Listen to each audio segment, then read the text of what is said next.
So we're in November now, and the market is up for the first time since the spring. Let's talk about it.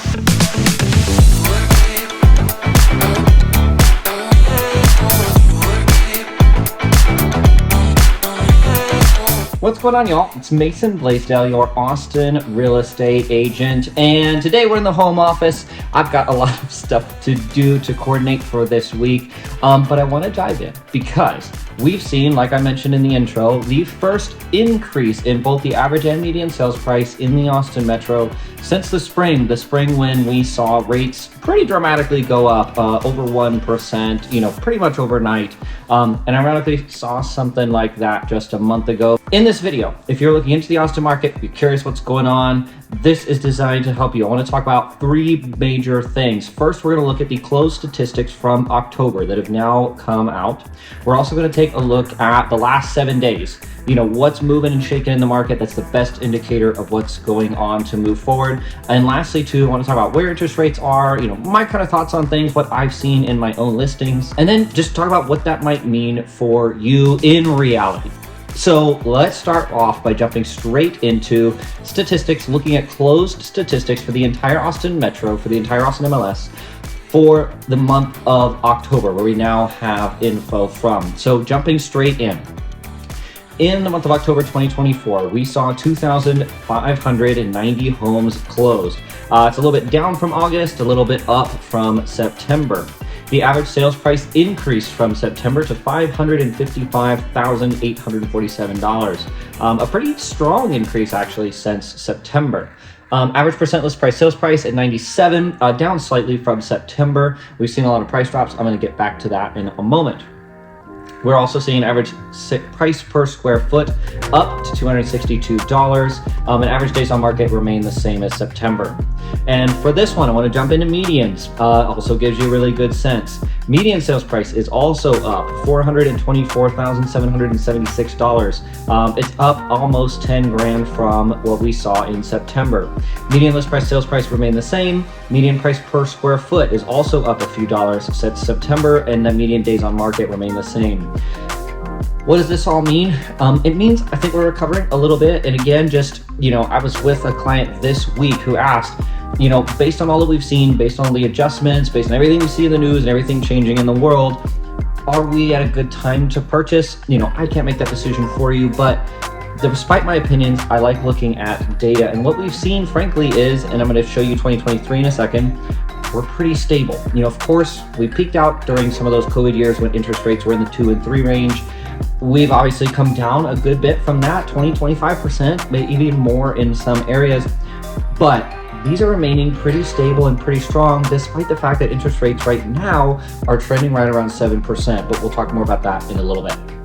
Now, I do want to compare this to 2023 statistics. That takes out the seasonality aspect of the market and shows you exactly what was happening this same time last year. So looking at the closed statistics for October of 2023, we saw 2,692 homes closed, so a little bit higher volume than what we saw this year. That average sales price, though, actually a little bit lower than where we are now at $548,000. Average percent list price sales price, basically the same. Average days on market, slightly lower. Median sales price just a hair higher than where we are today. Median percent list price sales price same as today, and the median days on market is actually down a little bit from today. Again, just shows us a little bit of stability. Now, I want to talk about what we've seen in the last 7 days as of the time of recording this video today on November 8th.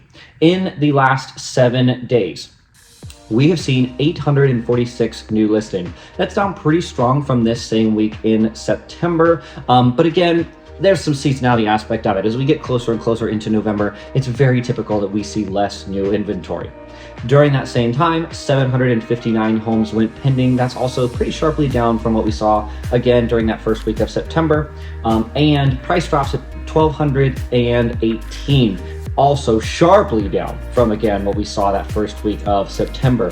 And I think there's a couple of reasons for it, which jumps into the third part of this video. We just saw yesterday a Fed rate cut. They dropped the Fed rate by by 25 basis points, about 2.25%.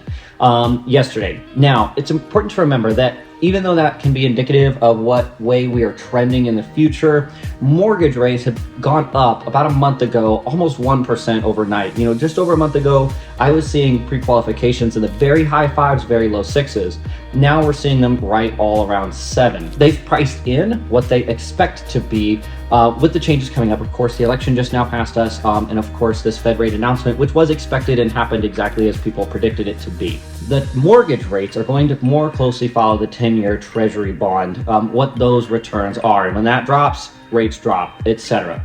Now, we haven't seen basically any change, and to be honest, I don't foresee any indicators to show that anything massive is going to change there, at least for the next couple of months. But again, we will continue to see the Fed rate dropping rates is going to eventually lead into trending downwards. So hopefully we can get back to that solid, being in the fives again. And of course, that will have an impact on the real estate market. As affordability increases, so does demand, very typically. Although, in my personal opinion, in my personal experience, I don't foresee that driving prices up, not unless there's some sort of dramatic drop, but I do see a lot more people entering the market because the same home that they were looking at before, dropping 1% in interest rate can make a few $100s a month difference, of course, depending on the price range you're looking. What does all this mean for you? I've personally seen in my own listings pretty strong traffic up lately. I have noticed that, the good homes that my buyers are looking at, the really exceptional ones, amazing backyards, really well presented, well priced, all those are going really, really fast. I just recently listed a property, really unique property, but an interesting one because it was really unique, but it has a smaller home on it. Well, we got that one done in just a little over a week for full price. I've seen that one be extremely busy. It almost had one showing per day. We were getting a couple during the weekends. We'll see. That said, the higher competition areas, a lot of the suburbs where there's a lot of new construction, they're hurting a little bit. The new home sales seem to be remaining a little bit stronger than resales in those areas. Everything's very neighborhood specific. And a new heat map that just came out also really further emphasizes this. It really depends on the neighborhood. This is a great sense, and these statistics are a great sense of what's going on more generally. But depending on where you live, depending on where you're looking to buy, these can vary wildly. So if you are curious about what this means for you, for your situation where you're looking to buy or sell, reach out. I love talking about this stuff. I love the data getting in behind it, and everybody can have their opinion, but the data is the data. If you want to talk about that more, I'd love to chat with you about it. Reach out. My personal contact info is down below. Thanks for watching. I hope this was helpful to you, and I'll see y'all next time.